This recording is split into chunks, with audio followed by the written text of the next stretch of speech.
capítulo de número 13, o verso é o de número 1. Ora, antes da festa da Páscoa, sabendo Jesus que era chegada a sua hora de partir desse mundo para o Pai, e havendo amado os seus próprios que estavam no mundo, ele amou-os até o fim.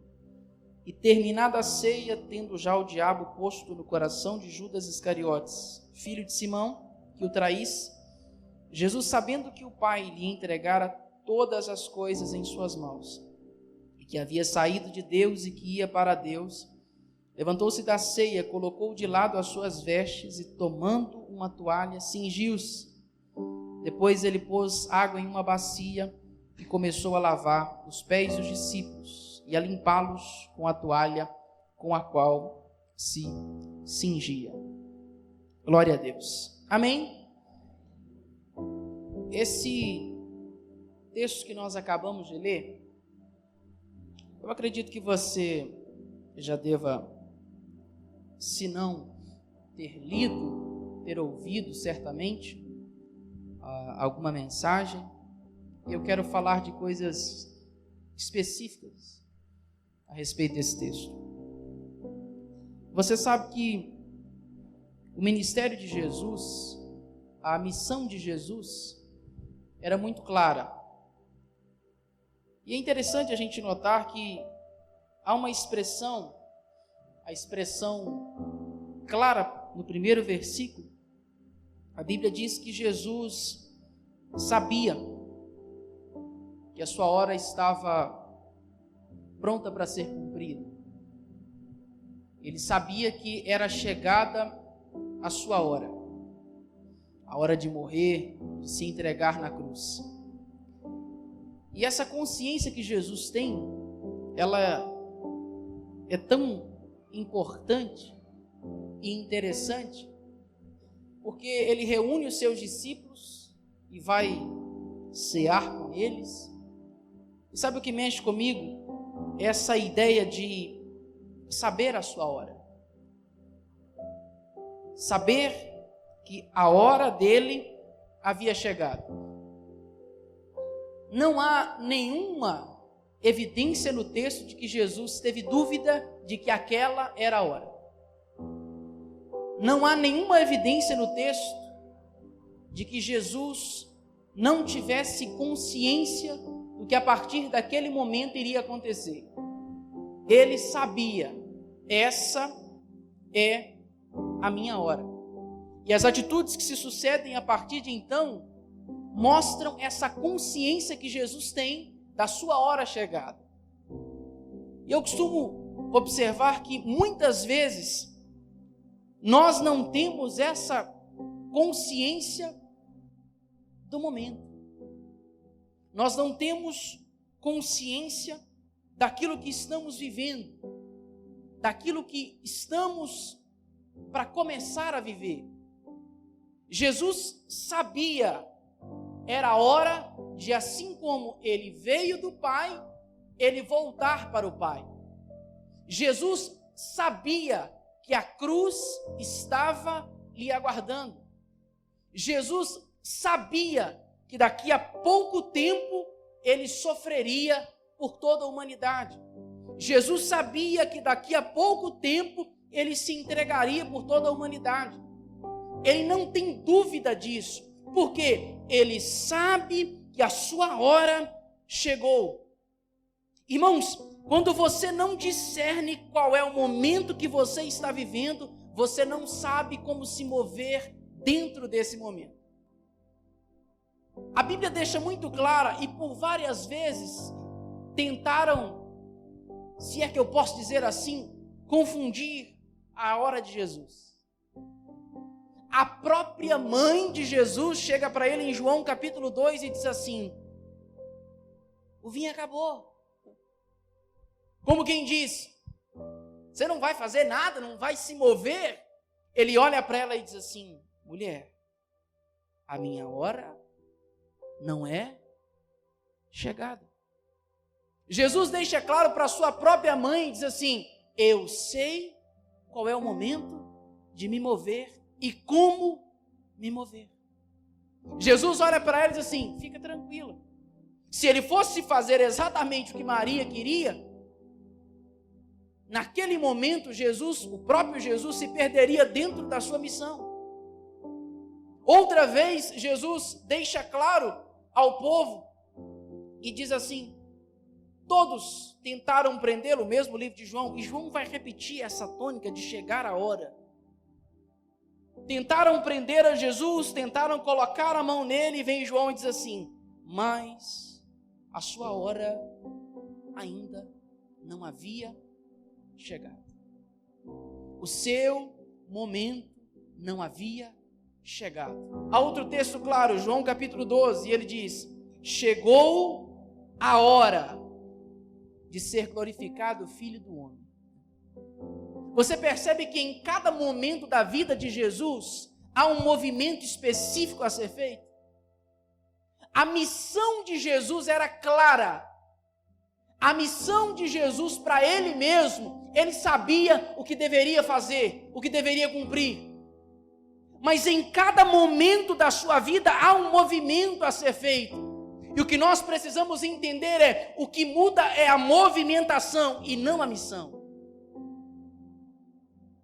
O que muda é, em cada momento da sua vida, possivelmente você vai tomar atitudes que para aquele momento fazem sentido, mas que para outros momentos da sua vida não fazem. Há um texto claro da Bíblia, Eclesiastes capítulo 3, todo mundo sabe. Tudo há um tempo determinado. Para quê? Para todo propósito debaixo do céu. Há tempo para todo propósito. Tudo que vai ser feito, existe um momento exato e específico para começar a se mover. E esse mesmo texto de Eclesiastes diz assim: olha, existe tempo que você vai chorar.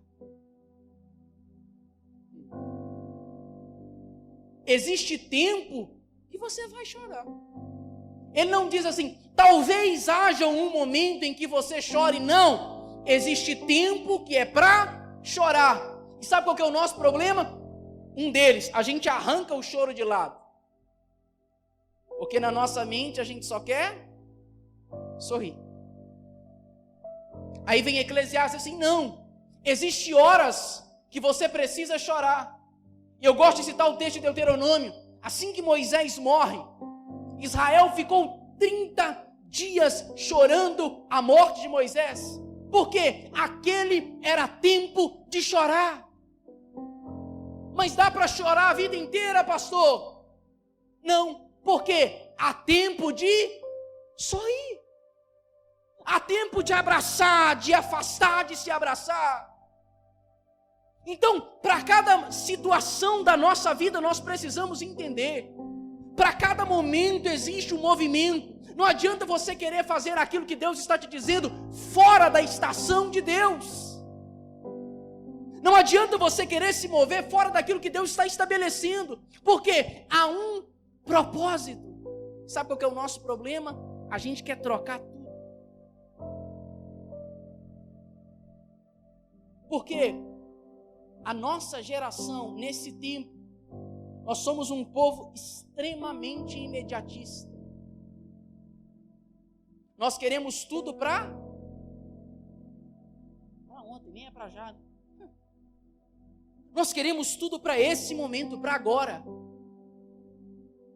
Jesus esperou 30 anos para iniciar o seu ministério. Com 12, ele tinha capacidade suficiente de debater com os doutores da lei no templo. E deixaram ele de boca aberta. Que menino é esse? Mas aquele não era o tempo dele se manifestar. Ele começou aos 30. O tempo do seu ministério, 3 anos e meio, estava definido. Não passou nem um dia a mais. Por quê? Porque nós precisamos ter a consciência de que quando Deus nos coloca em uma missão, quando Deus estabelece para a nossa vida alguma coisa, existem etapas. Existem processos a serem passados. Existem situações que vão nos forjar no meio do caminho para viver a estação que Deus está querendo estabelecer. Ele sabia a sua hora. E por isso ele começa a se mover e a reunir os discípulos. Havendo amado, amou-os até o fim. Jesus sabia muito bem o que os seus discípulos iriam enfrentar. E por isso ele ora por eles. Por isso ele intercede por eles. Porque ele sabia que a cruz estava próxima. Irmãos, eu tenho dito isso aqui há algum tempo. Nós precisamos entender as estações de Deus. Nós precisamos entender em que tempo e em que lugar Deus está nos conduzindo.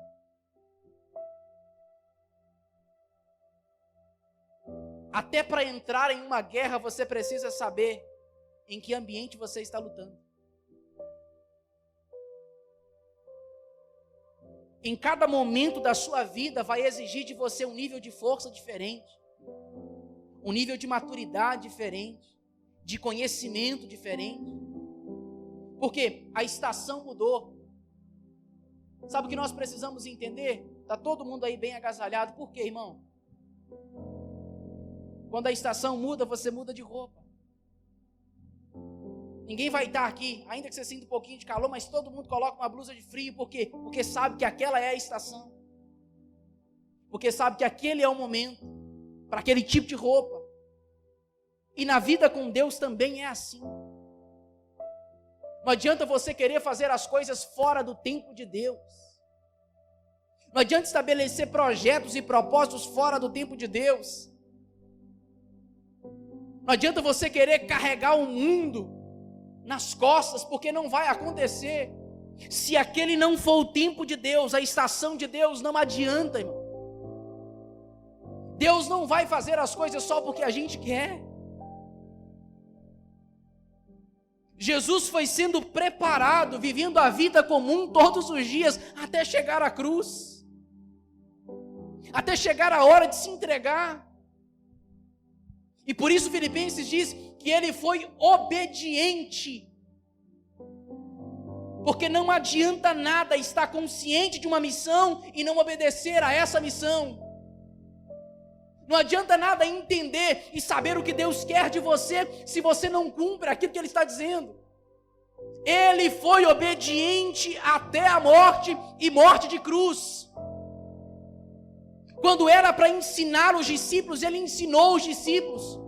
O tempo da sua preparação enquanto criança, enquanto adolescente, Ele viveu. Quando foi o tempo de ser batizado, Ele se batizou. Quando foi o tempo de cumprir o seu ministério, Ele cumpriu. Porque existe uma estação clara de Deus, existe um tempo claro de Deus. E eu queria que você começasse a refletir essa noite, qual é o lugar que Deus está querendo te levar, e como você está se movendo nessa estação que você está entrando, e se é que você está entendendo para onde Deus está te levando,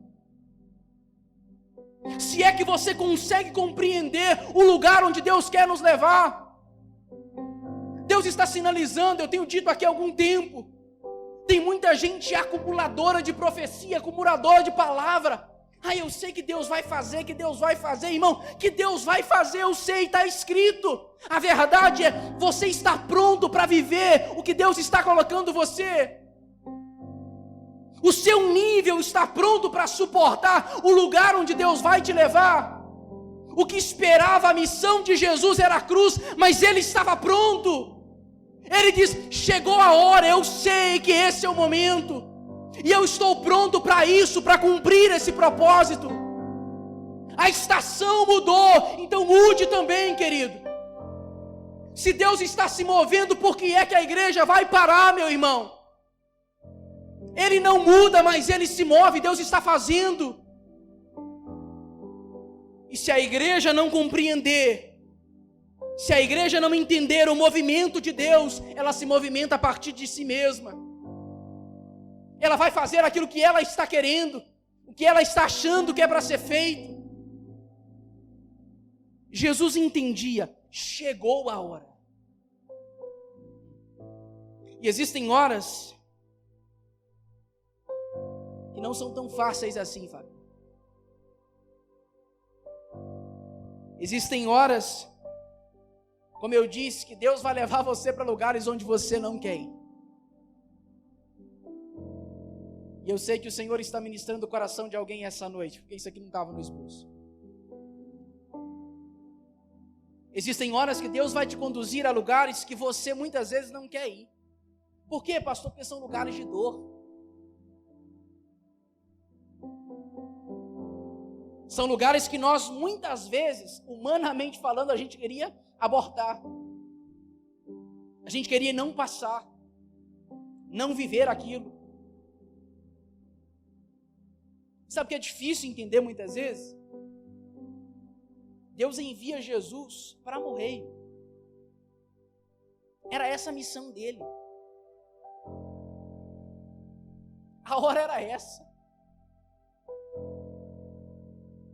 E eu não sei se você já percebeu que quando Deus vai querendo levar a gente a um lugar específico, tem horas que a gente não entende. Porque Ele começa a mover em lugares tão específicos. Você fala assim, eu não entendo o que está acontecendo. Eu não sei o que é que está acontecendo. É exatamente o que Ele fez com Jonas. É, pastor, é. O abençoado Jonas, você conhece a história, ele estava querendo fugir. Deus joga ele aonde, irmão? No ventre do peixe. Jonas olha e fala assim, esse lugar é o inferno. Imagina que lugar horrível. Só que Jonas ainda não sabia que enquanto ele estava dentro do ventre do peixe, o que Deus estava fazendo com o peixe? Levando Jonas exatamente onde ele queria fugir. Então tem horas que Deus te coloca no ventre do peixe, não é para você sofrer, é só para te levar para o lugar que Ele quer. É só para conduzir você onde você está querendo fugir. Por quê, pastor? Porque chegou a hora, mas você ainda não entendeu a estação. Chegou o momento de começar a se mover diferente, mas você ainda permanece do mesmo jeito. E aí Deus tem que usar dos seus métodos graciosos. Para quê? Para nos levar para esse lugar. Chegou a hora. Jesus ama os seus discípulos até o fim. Ele reúne os seus discípulos porque quer dar a eles uma palavra. Quer ensinar a eles uma lição extraordinária. E aí, como Jesus faz? Se assenta à mesa. Vamos lá, vamos fazer uma ceia. A mesa está preparada. Eles vão cear. E isso é lindo. Mas o texto diz que essa mesa que Jesus preparou, tem um cara lá,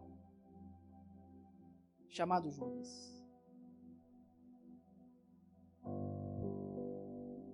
Sabe o que eu fiquei a pensar? Jesus poderia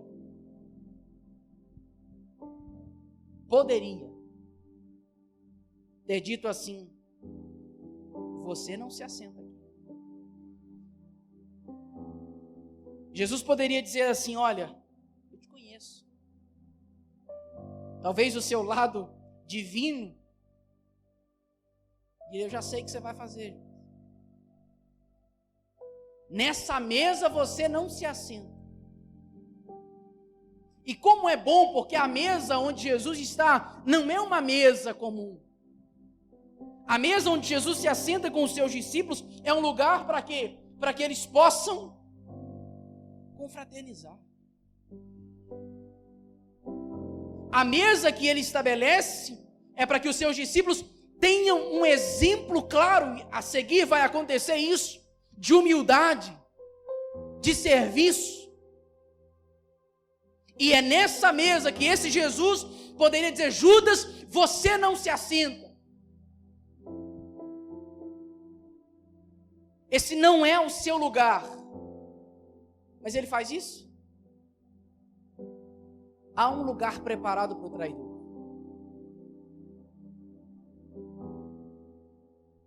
Na mesa existe um lugar para o traidor. Na mesa existe um lugar para aquele que o próprio Jesus diz, o diabo entra nele. Na mesa existe um lugar para aquele que tem um plano arquitetado, preparado, projetado de traição. Existe um lugar para ele. E isso me deixa... Porque pense bem, há duas verdades aqui. A primeira delas é que talvez Judas se assentaria na mesa só mais uma vez, antes de trair Jesus. Mas Jesus não excluiu ele. Quem é em sã consciência, que sabe que alguém vai trair, diz, vamos almoçar junto? E isso para mim é o reflexo, o retrato do que é o Evangelho. Que Jesus convida a todos para a sua mesa. Isso é o retrato do Evangelho. Por quê? Porque ele não deveria estar ali. Esse lugar não era, teoricamente, humanamente falando, não era para ele. Mas há uma grande verdade, que nessa grande mesa também, que ele vai preparar, para a gente também não tinha lugar.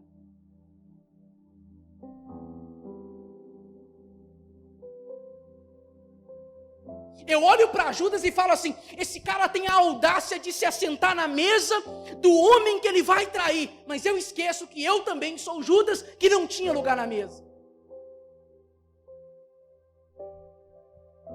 Eu sou exatamente o Judas que um dia ele disse assim, aqui tem lugar para você sentar. Mas Jesus, eu vou te trair. Não, ainda tem lugar para você sentar na mesa aqui. Jesus, eu sou o cara que vai cuspir no seu rosto. Jesus, eu não sou um cara tão bom, eu não sou um cara tão legal. Aí ele disse assim, mas aqui tem um lugar preparado para você nessa mesa. Eu ainda quero que você se assente. O que é isso? Isso é o Evangelho, irmão. É Jesus olhando para os seus discípulos dizendo, na caminhada vocês vão encontrar gente de todo tipo. Mas deixem o lugar preparado. Na caminhada vocês vão encontrar gente de todo jeito. Mas preparem o lugar. Mas se não quiserem se assentar, como Jesus conta uma parábola, aí é outra história. Mas esse Jesus ainda deixa um lugar preparado. E que bom que ele deixou o lugar da gente preparado. Que bom, irmão, que lá na última ceia, nas bodas do Cordeiro, tem uma mesa também. E eu não sei você, mas eu sei que tem um lugar para mim lá. Tem uma cadeira preparada e quando eu chegar lá eu vou entender, eu não merecia me assentar aqui. Eu não merecia estar entre eles. Mas ele me conferiu um lugar. Ele me deu um lugar.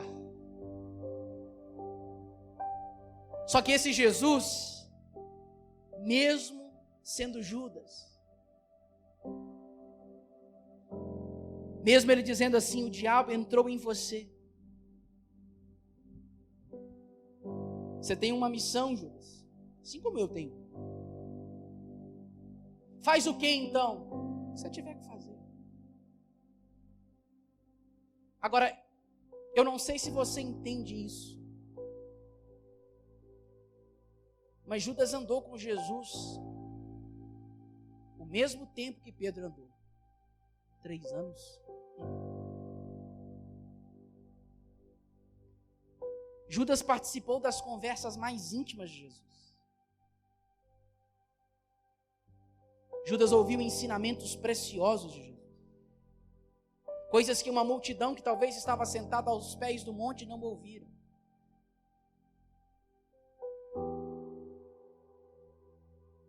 E Jesus sabia de tudo isso. Jesus sabia que daqui a pouco tempo a traição ocorreria. Jesus sabia que daqui a pouco tempo ele seria abandonado por quem ele tanto amou. Você leu comigo no verso 1, ele amou até o fim. Ele amou todos. Inclusive Judas, pastor, sim. Ele amou todos até o fim. Só que há alguém ali que corrompe aquela mesa. Há alguém ali que transforma aquela mesa, que é uma mesa de comunhão, em uma mesa de traição. Há alguém ali que olha para Jesus e diz: esse cara vale algumas moedas. Há alguém ali que estabeleceu um beijo de traição. Há alguém ali que estabeleceu um preço para o seu mestre.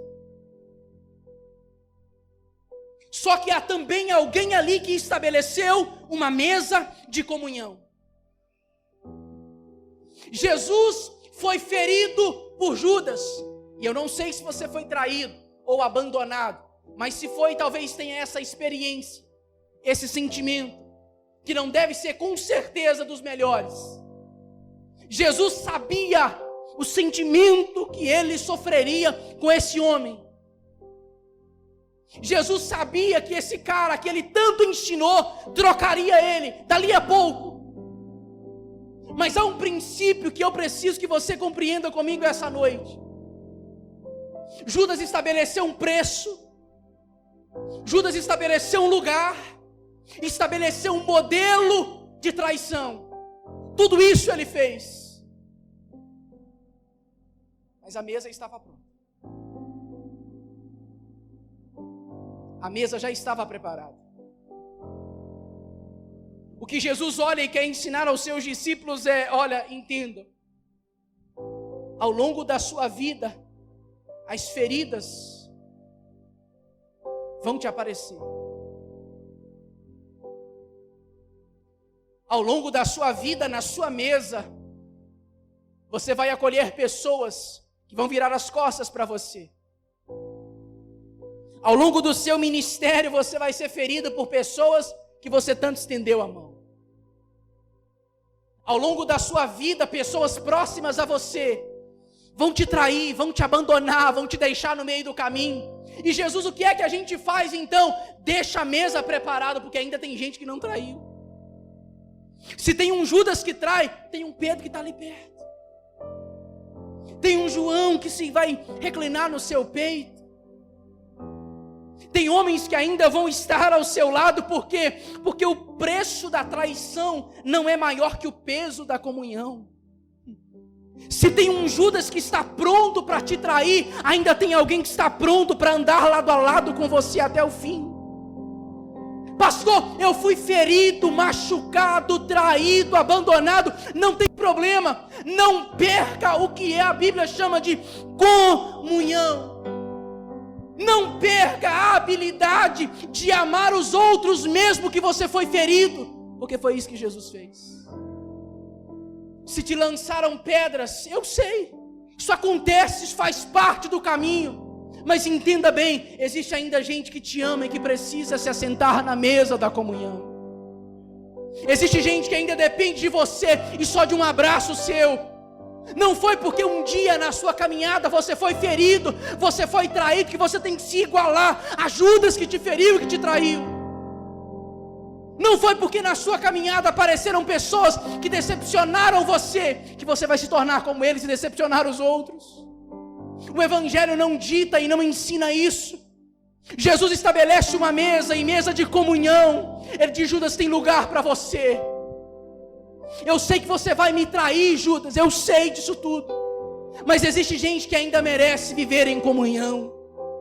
Ainda existe gente que merece se assentar nessa mesa e experimentar e desfrutar do que é olhar para alguém e se sentir amado, se sentir querido, se sentir abraçado.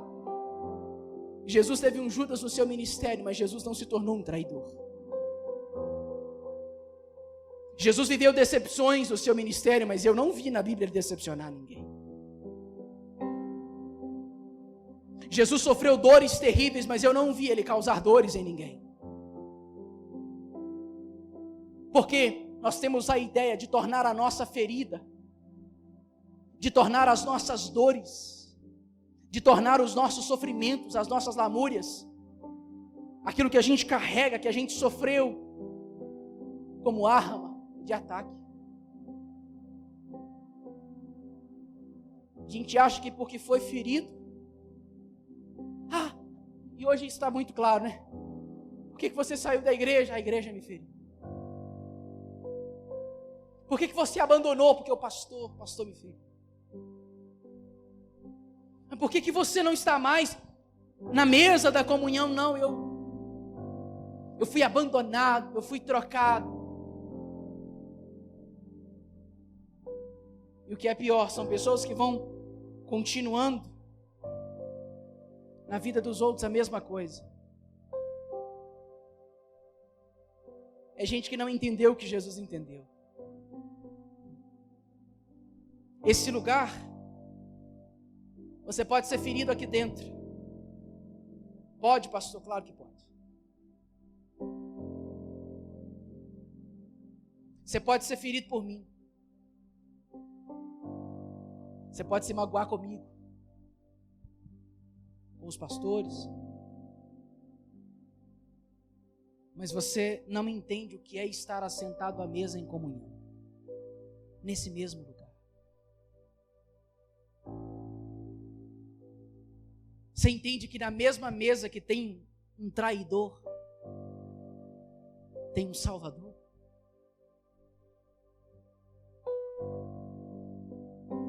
Na mesma mesa que tem alguém preparando um beijo de traição, tem alguém se preparando para a cruz. Na mesma mesa que tem um Judas esperando a hora para trair, tem alguém que diz assim: eu já entendi que a minha hora chegou. No mesmo lugar onde alguém vai ser ferido, esse mesmo alguém é aquele que está dizendo assim: eu os amei até o fim. A igreja não é perfeita, porque existem homens aqui de carne e osso, homens falhos, pecadores, errantes, mas esse lugar ainda é um lugar de comunhão.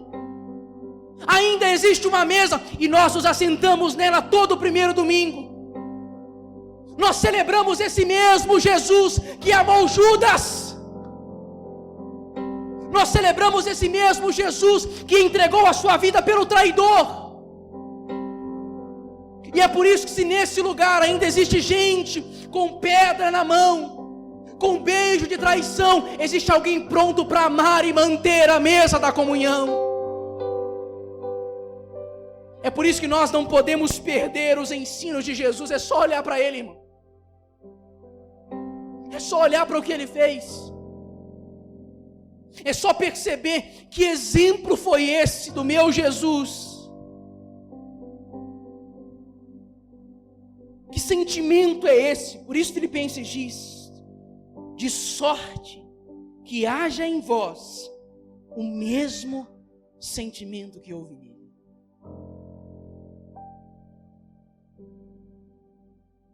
De sorte que haja em vós a mesma mente que houve nele. Que mente é essa?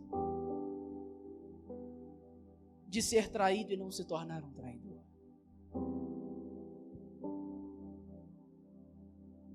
De ser abandonado e de não abandonar ninguém. De ser maltratado e não maltratar ninguém. De ser ferido e não estar pronto para ferir ninguém.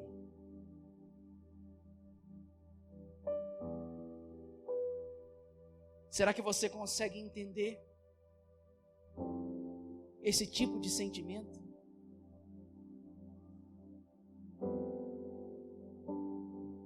Será que você consegue entender o porquê depois ele chega e diz assim: todos assentados à mesa? Esse homem vem com uma bacia, com água, E ele vai lavar o pé de quem?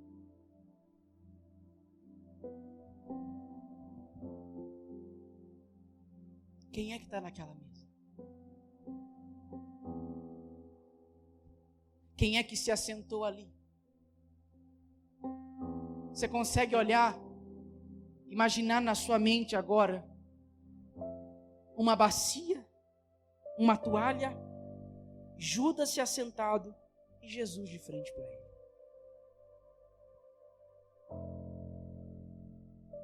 Judas, me dá aqui os seus pés. E ele não fala como Pedro, diz assim, não, o Senhor me lavar. E depois ele muda de ideia e fala assim, não, então lava o corpo inteiro. Ele não fala isso.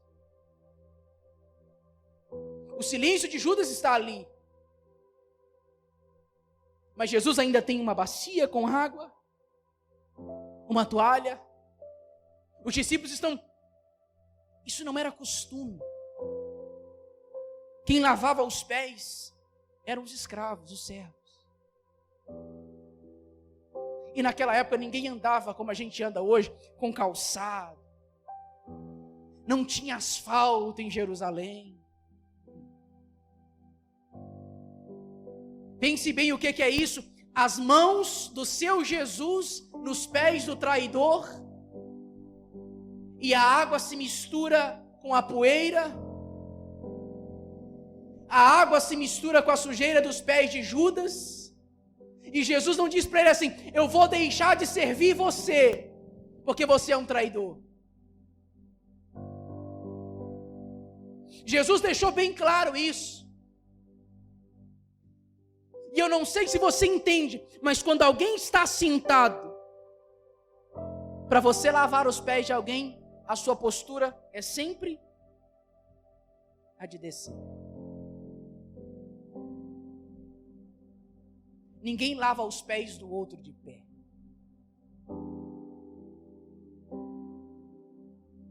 Você consegue entender Jesus diante dos pés dos seus discípulos? Você consegue entender o homem que acabou de estabelecer uma mesa de comunhão, se ajoelhar diante dos seus discípulos? Quem é mestre é ele. Quem é Senhor é Ele. Só que Ele não tem isso. Ele diz assim, quem vai lavar os pés de vocês sou eu. Não bastasse Jesus descer dos céus para a terra, Ele desce da terra para os pés dos seus discípulos. Ele se abaixa e diz para eles assim, é assim que vocês devem fazer. Jesus, você é mestre, Jesus. Você não é digno de fazer isso. Não coloque as mãos aqui, Jesus. Ele fala assim, não. O ministério da igreja ainda é uma bacia e uma toalha. Ou você acha mesmo que porque nós estamos aqui um pouco elevados,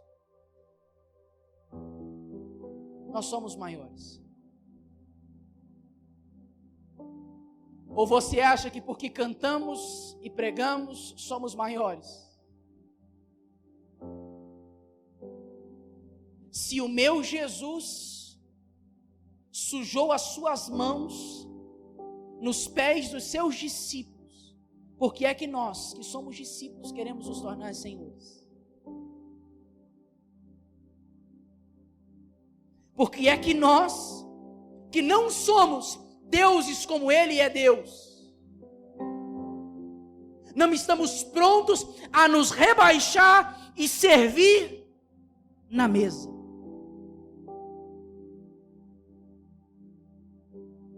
Porque é que nós não estamos prontos a entender o princípio maior que Jesus ensinou? Do que, pastor? A autoridade, ela não está ligada na sua posição. Não é isso. A autoridade não se revela na sua posição.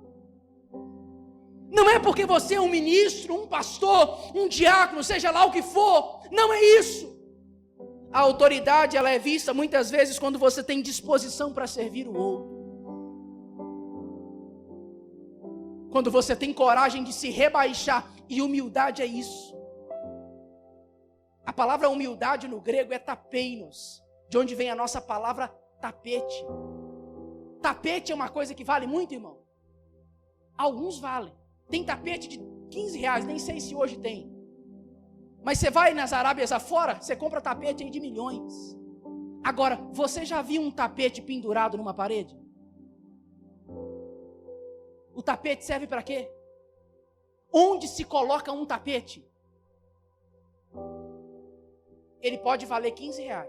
Ele fica onde? Ele pode valer R$1 milhão. Ele fica onde? Ele sempre está no mesmo. E todo mundo faz o que no tapete? Quando você chega com aquele pezão sujo, tênis todo imundo, você faz o quê? Mas você não comprou caro?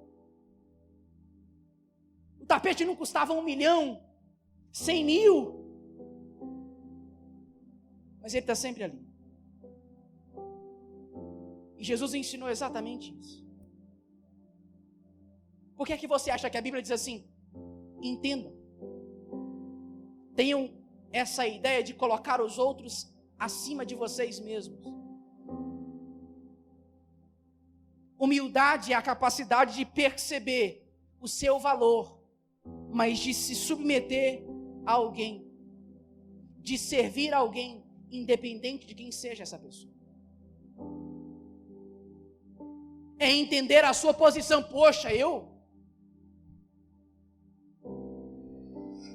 Sabe quem era esse homem aqui, irmão? O Salvador do mundo.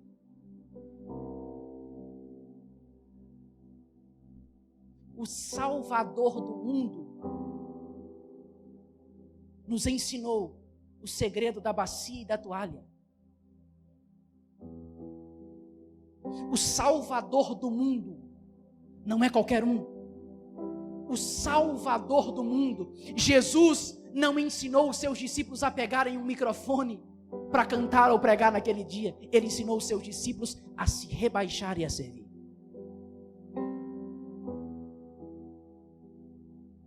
Não há uma vez em todo o Novo Testamento ou nos Evangelhos em que Jesus olhe para os seus discípulos e diga assim: quando vocês forem pregar, usem essa e essa expressão.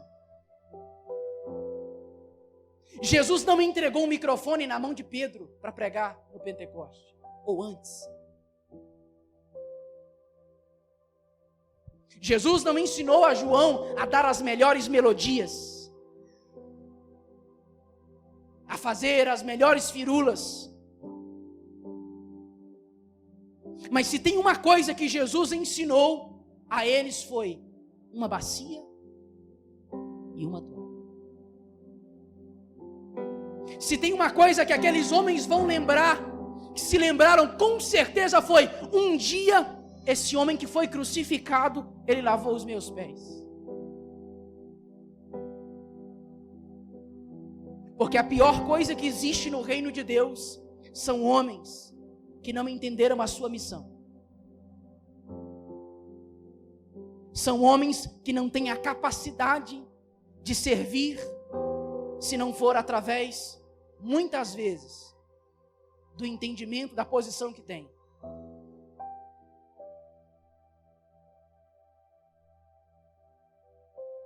Foi na mesa da comunhão. E sabe o que é interessante? É que Jesus, antes de ir para a bacia e para a toalha, ele sentou todos eles na mesa.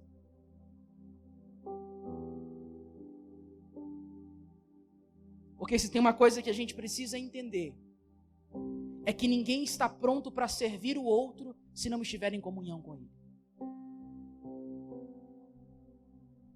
Ninguém está pronto para se colocar diante do outro e apresentá-lo e servi-lo e lavar os seus pés se antes eles não passarem pela mesma mesa. E um dia eu ainda vou tratar disso aqui. É por isso que Jesus deixa bem claro o peso da comunhão. É por isso que ele deixa claro aos seus discípulos que andassem em unidade. Sabe por quê? Servir é muito fácil. As nossas agendas, tudo isso é muito fácil. A grande questão é entender se nós temos disposição para nos rebaixar. E rebaixar não é se humilhar, pelo contrário. Porque geralmente quem busca posição, perdeu a disposição para servir. Se você acha bonito só estar com esse microfone aqui, você pode comprar um para você. Se você acha bonito tocar um teclado como esse aqui, é só isso, compre um para você e toque. Porque se enquanto nós não entendermos que a autoridade não está na posição, enquanto a gente não entender e não ter a consciência de que não é sobre ministérios, não é sobre cargos, é sobre comunhão e serviço.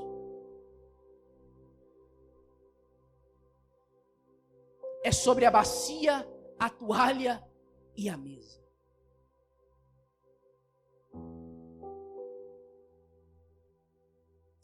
E é bem verdade, irmãos. Eu ouvi isso uma vez e acredito muito nisso. Quem não nasceu para servir não serve para viver. Se Jesus não for a partir dessa noite um modelo para você, nenhum outro homem será. Você compreende isso no seu espírito essa noite? Eu queria que você ficasse de pé no seu lugar, eu quero orar com você.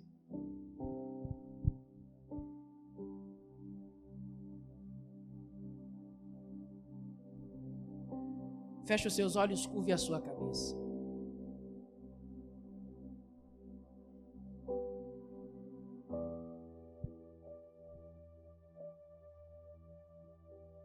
Pai, em nome de Jesus,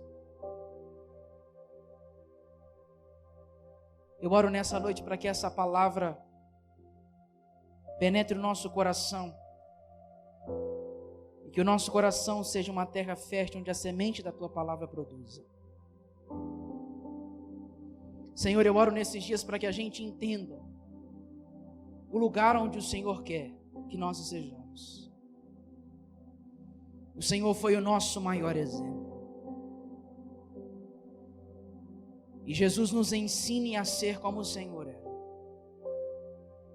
Nos ensine, ó Deus, a viver em humildade. Nos ensine, Senhor, a viver em comunhão. Nos ensine, Senhor, a nos assentar na mesa, a participar daquilo que o Senhor estabeleceu e como igreja servir uns aos outros, independente daquilo que somos chamados. Nós queremos entender isso, que nós fomos chamados para carregar as nossas bacias e as nossas toalhas, que nós sejamos conhecidos assim como o Senhor, que em nenhum momento teve medo de servir aos seus discípulos, de lavar os pés dos seus discípulos, de sujar as suas mãos, mas o Senhor nos ensinou até o fim, Jesus. E eu oro nessa noite no nome de Jesus, para que nós tenhamos a mesma mente, o mesmo sentimento, e nos tornamos ainda mais parecidos com o Senhor. Que a partir do Teu exemplo nós possamos caminhar dessa maneira, Jesus, em comunhão, em serviço, assentados à mesa, e prontos para servir uns aos outros. Em nome de Jesus. Em nome de Jesus. Você pode dizer amém essa noite? Você pode glorificar ao Senhor aí do seu lugar. Glória a Deus.